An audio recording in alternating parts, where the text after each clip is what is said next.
high school students sa bansa ang nagpakitang gilas sa larangan ng robotics sa Murata Robotics Competition ng Aerovoton 2.0 category na idinaos ng Philippine Manufacturing Company na Murata Incorporated sa Tanawan, Batangas ngayong Biyernes. Wagi sa nasabing kompetisyon ang Centogas na imbensyon ng mga mag-aaral mula sa Calamba, Laguna City Science Integrated School at pinangalangan bilang Best Presenter.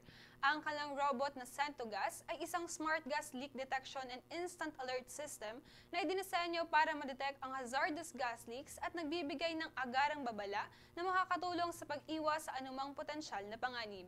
Itinanghal naman bilang second placer ang AeroSafe ng Lipa City Science Integrated High School at third placer naman ang Project Sagip ng Batangas City Integrated High School. Maliban rito, pinarangalan din ng Best in Video Presentation ang San Pablo City Science Integrated School, habang nakatanggap naman ng consolation prizes ang De La Salle University Dasmariñas High School, Santa Rosa Science and Technology High School at San Pablo City Science Integrated High School. Dinaluhan ang kompetisyon ni Aerovotica President Noel De Plemo, Supervising Science Research Specialist Annalise Saet, at ilang mga eksperto mula sa Philippine Manufacturing Company of Murata Incorporated at hinusgahan ang mga kalahok sa nasabing larangan. Samantala, inihayag naman ng PMM ang kanilang suporta sa nagwaging koponan at nakatakdang makipag-ugnayan sa mga ito upang higit pang mapahusay ang kanilang robot product na Centogas na gagamitin sa produksyon ng PMM.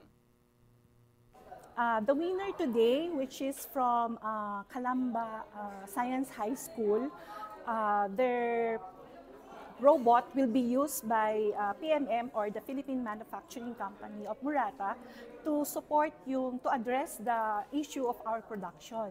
For example,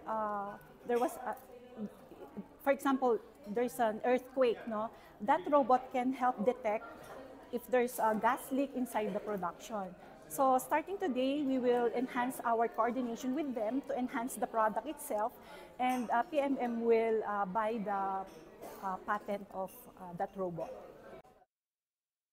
Robotics competition ay isinagawa sa inisyatiba ng Philippine Manufacturing Company of Murata Incorporated, katuwang ang Aerovotica na naglalayong hikayatin ang mga kabataan na magkaroon ng isang makabagong pag-iisip o innovative mind at isulong ang critical thinking at innovation.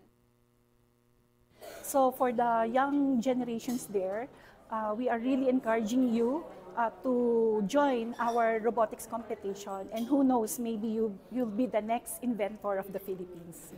So, at yan ang ating newsfeed of today. Ito po si Diana Rupan. Magandang araw.